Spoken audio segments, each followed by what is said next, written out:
From the News Channel 5 Network, this is OpenLine.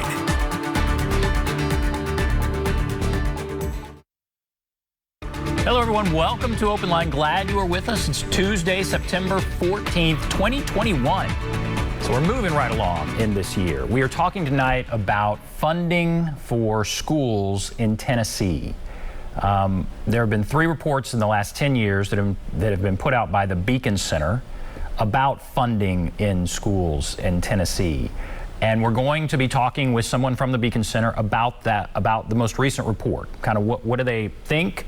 How is funding going? What are their thoughts? And I'll just go ahead and introduce our guest now. He's here on Zoom, as all of our guests are. It is Ron Shultis. He's the policy director of the Beacon Center. Ron, thank you for being here. Thank you for having me, Ben. Looking forward to tonight.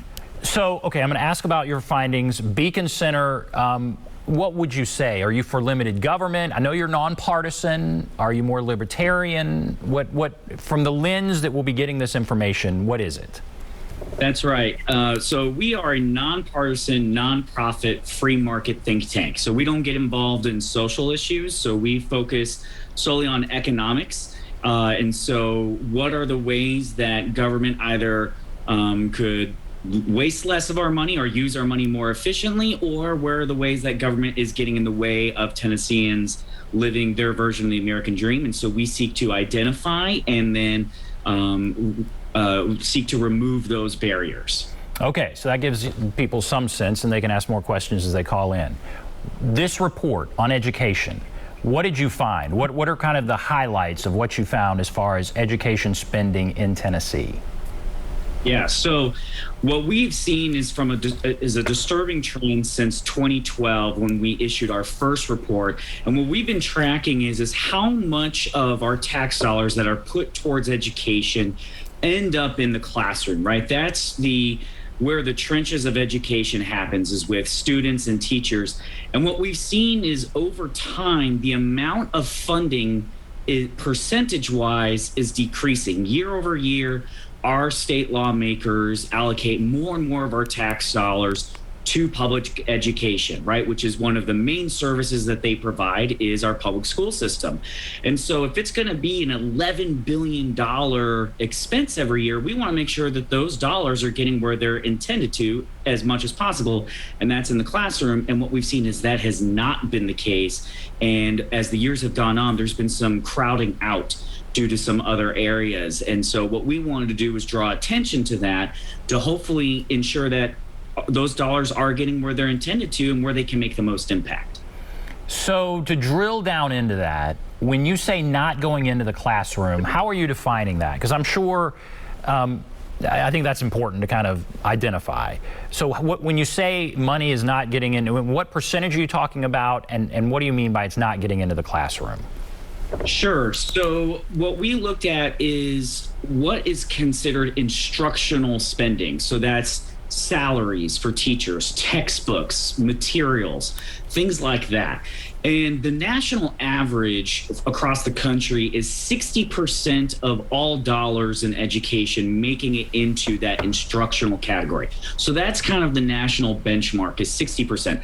Obviously, you have other expenses that, so, 100% is never going to make it in because you have to build buildings and, capital debt and all that. So 60%.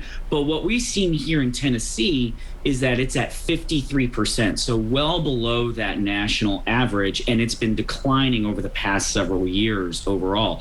Now, that 7% may not sound like a whole lot, but when you're talking about $11 billion in total, that's $700 million, that difference that should be getting into the classroom, that's not, whether it's for new materials, new textbooks, our teacher salaries, which is, constantly something that's talked about, is how do we get more a salary pay raise to our teachers. That's $700 million that should and could be going to that other states are, but Tennessee is not.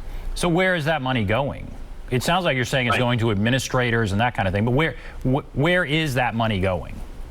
Right. So the main thing that we have seen and witnessed over the past couple of years is that we've seen a dramatic increase in administrative spending, and so administrative expenses. So to put that in perspective, since 2012, our first report, around $800 was spent on administrative spending per student. That is now well over $1,000, about $1,050. So we've seen a massive increase. That is, for example, even since our last report in 2018, so a couple of years ago, administrative spending has increased 13.5%, while total spending has only increased 3%. So it's well outpacing inflation, well outpacing enrollment growth, and it's starting to crowd out other areas. What do you mean by administrative spending, though? What's an example? Is it buildings? Is it principals? What do you mean by administrative spending? Sure. So these are personnel that aren't support, so like counselors or nurses, for the most part. So for example, in vice principals, we've seen a dramatic increase. Since that initial report in 2012, our vice principals have increased almost 25%. Right? Where student enrollment is around 5%, we've actually seen a decrease in teachers in that same time period. So we're seeing more students, fewer teachers, bigger classrooms, but way more administrative positions, particularly at the vice principal level. The other thing that we're seeing deals with salaries. So over that time, we looked at salaries and adjusted them for inflation. Teacher salaries have not even kept up with inflation. They've actually lost money. Principals have seen roughly they've kept up with inflation, but our superintendents have received over an 8% pay cut even after addressing for inflation. So what we're seeing is this kind of twofold. We're seeing an increase in the salaries for administrative personnel, and we're seeing a massive increase in the number of administrative personnel relative to teachers and students. Superintendents, now there's one superintendent, generally speaking, per school district. That's going to be your highest level person. Sure. And we're seeing that in all levels of business, where the guy at the top is he's getting raises other people aren't getting. But all right, so that's an interesting thing to point out. But it's one person. You also said something about counselors and nurses. Are they included as administrative, or are they instructional? They're included as a separate type called support personnel. So all this data comes from the State Department of Education, and we look at it and create these tables and analyze it. And so things like counselors, nurses, those are included in what's called support personnel. That has remained relatively consistent, and we haven't seen that crowding out. It's really you're seeing the decrease in instructional and the increase in administrative. You said you're comparing us 60% nationally goes to, I guess, in classroom spending. That's Correct. Kind of the benchmark, the national. What about just spending nationally? Where do we rank? It's my understanding we're not very high, but if you were to look at what the state spends per pupil nationally, where do we rank? Yeah, we're roughly, I think it's been a while since I looked in that, but I know we're in the bottom half. One of the things that we talk about, though, is, you hear these consistent calls for increased education spending, and ideally then to, increase our student performance. We have seen an increase in Tennessee schools' performance in recent years. So, used to be historically towards the bottom of the pack, now more towards the middle. So, certainly seen some great improvement, but certainly room to grow. But what we want to show is if we're going to be talking about increasing spending, what we want to make sure then is that it's actually getting where it's intended to before we start just increasing, how much we spend and how much in tax dollars. And so we thought that this report kind of added some context to this conversation as we talk about how much money should we be giving to our schools, right? Because if it's not making where it's best used, then it's not going to make a difference. So that's kind of the first step in the process. I think people would be frustrated that it's not getting the teachers. And is that a true statement? And why do you think it's not getting to teachers? Right. I would agree.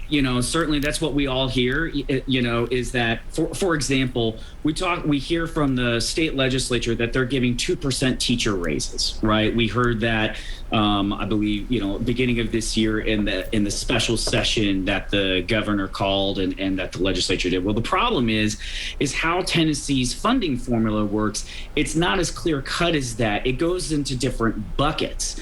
We have one of the most complex funding formulas in the country. And so what happens is, for example, when the state government says we're giving teachers a 2% raise, what they're really only able to do is say, we're going to increase the funding of this bucket by 2%.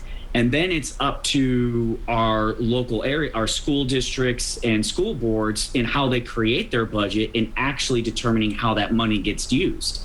And so a lot of people think, oh, I'm supposed to get a 2% raise, for example, and that usually ends up not being the case because of this complex formula and antiquated formula that we use. And so what this, we hope, would show is, one, educate parents on, the dollars that you thought are being used aren't being used as they intended. Also, what we've seen is that parents typically really underestimate how much is spent on their child's education, and we wanted to kind of lift the veil on how much spending is spent on per child, with the hope that then we can inform parents to hold their school boards and superintendents accountable, but then also create some more systemic change, for example, in simplifying how this funding formula works. Do you think there's waste then? Would you go so far as to say it's wasteful to hire assistant principals? Or, I guess in that calculation, you're saying nurses and counselors are not considered classroom spending, so there's support. Is there waste here? What are you saying? There's waste here, or are you just trying to educate how the money is spent? Our first intention with this was to educate how the money is spent, but I think every district really needs to look at, hey, are we falling short of what we should be doing and delivering on, right?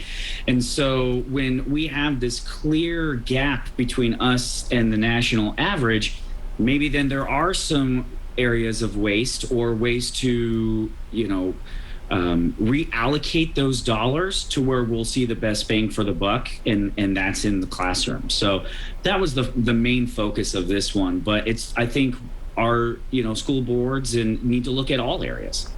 And if they come back and say, one reason we're having to do that is just to keep the lights on, essentially. We are so far, we're much lower than other states get. The per pupil spending that we get here in Tennessee is, you said, in the bottom half of the country. It's lower than many other states. Is that an argument that we need to spend more? Well, in terms of spending more, right, as I mentioned, we first need to make sure we're spending well. If you're not spending well, it doesn't make sense to spend more. And then in terms of things like keeping the lights on, those kind of capital projects, those kind of fixed expenses aren't even included in this. So what we're seeing is an increase in the growth of personnel, right, that are in charge of managing the school for whatever reason, way more than what we've even seen in growth in students. So since 2012, we've only seen a 5% increase in our total student enrollment. So some moderate growth, but that seems then really out of sync with, like I said, a 28% growth in vice principals, right? So why are we hiring more vice principals when we haven't even hired enough teachers to keep up with the pace of our growing student enrollment? So I would say that that's really what we're talking about here. And, talking about if we better need to educate our children, then why aren't we focusing on where the children are, which is in the classroom? And what do you hear? I don't know. That's an interesting question. Why are we hiring more assistant principals? There may be a good reason. It may be there is a teacher shortage, and I don't know what the answer is. What are you hearing? If you pose that question, what is the answer? One of the things we have heard about the shortage of teachers is some complexities with Tennessee's licensing system. And if, let's say, you're a teacher that's licensed in another state, and moving to Tennessee and getting that Tennessee teacher's license. I know the Department of Education here is working on streamlining that to make it easier and facilitate new teachers to move here.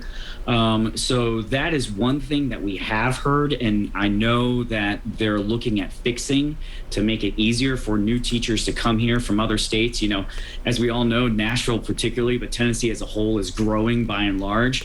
So with those people come children, and so with those children we need teachers, and so hopefully, you know, we'll just make it easier for teachers from out of state to move to our great state here of Tennessee. So that's one thing that we have heard, but we haven't heard the explanations as to why this massive growth in the administrative personnel yet. Do you break it down? Do you break it down by counties? Obviously, Davidson is one of the bigger counties. Shelby's one of the bigger counties. Is this growth in administration that you've identified, is it even in rural districts, or do you know? So the data is broken down by county and school district. For our report, we just focused on the statewide just to show the picture of the state as a whole. But this is something we have seen in both rural areas as well. I will say in the few counties that we've looked at specifically, just due to follow-ups or questions from local elected officials wanting to know how their area compares to the statewide average, we have seen that the rural areas tend to be a little bit slower in the growth of the administrative spending compared to the urban areas, but it is still growing faster than inflation, faster than student enrollment. So this is an across-the-board issue. And do you get pushback? What kind of pushback do you get in how you define administrative? Because I could see somebody pushing back on an assistant principal, or I could see somebody saying that a counselor or a nurse, that's important, that should be maybe not included outside the educated money that you're talking about. Did you get pushback, and how do you respond to that? Certainly, if there's somebody down at the main office and there are just all these positions that are kind of accumulating there, that might be that would be certainly interesting to know, and that's one thing. But an assistant principal is generally in the school, doing work every day, as is a counselor and a nurse and that kind of thing. But did you get pushback? How do you respond? That's a great question. Today we really haven't, because the main reason is these are not our categories. We did not create these. This is statewide data and what these school districts report to the state. So this is how even the districts report their personnel as. And so we're just taking that information and aggregating it and really, looking at the trends to get a sense of what's happening in our school system. So, I think that's the beauty of using one of the great things that we do as a state in our education is collect some statewide data, which allows for these kind of comparisons and analysis to take place. But because we've been using statewide definitions and statewide reported data that comes from the districts, we haven't gotten that pushback. And basically, all right, we have to break, but I want to ask one more thing. All right, so again, the state gives this pot of money, and you're saying 53% basically goes to the classroom. Is that a fair statement? It's very simplistic. 53% goes to the classroom. You're saying the state gives this money, and it's really up to the local districts to say how they're going to spend it. So the state can give this money and say, we're giving teachers a 2% raise, but it can wind up going some other way when it gets down to the local. Could the state just mandate and say, we're going to give you this pot of money, and I want 60% to go to the classroom? Well, the simplest way to do that would actually be to increase or simplify the funding formula, right? So like I mentioned earlier, how the state can do it, all they can do is fund these buckets of what's called the BEP, the Basic Education Program. This formula, the joke is it's so complex, 5 people know how it works, 3 of them are lying and 2 are dead, right? And so if you can streamline that, for example, as other localities and states have started to do, for example, going from 20 buckets to 5 buckets, or a weighted formula where a student is entitled, so much dollars follows the students with some add-ons for like special needs or low income or whatever the case may be, then it really allows the state to really create more guardrails and protections. Because all right now they can do is fund these buckets, right? And so what we have been talking about at the Beacon Center is if we streamline these funding formulas, we have one of the oldest and archaic in the country, then you can start to do some of those things in quality control. But right now, that's really all the state can do. All right, we have to take a break. We'll take some calls here if you want to call in. There's the number at the bottom of the screen, 615-737-PLUS, 615-737-7587. We're talking with Ron Shultis, Policy Director of the Beacon Center, about funding in Tennessee schools. Take a break. Be back right after this.